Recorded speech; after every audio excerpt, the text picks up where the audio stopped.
ভাইরে ভাই, এই কাশ্মীরি চুড়ি না কিনে দিলে নাকি আমার মেয়ে ঈদই করবে না। সে কিন্তু চুড়ি পরে না। সে চুড়ি পরা একদমই পছন্দ করে না। বাট এইবার আমাকে ধরছে তাকে চুড়ি কিনে দিতে হবে। আমি নিজেও চুড়ি পরা পছন্দ করি না।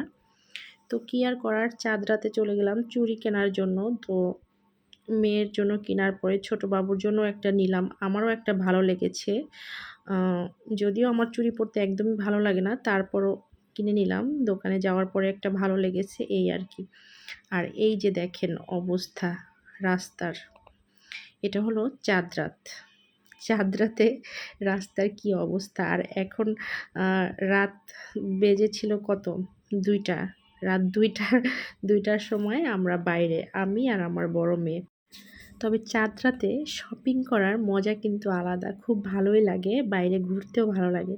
তো চুড়ির সাথে আরও টুকিটাকি কিছু কিনে নিলাম।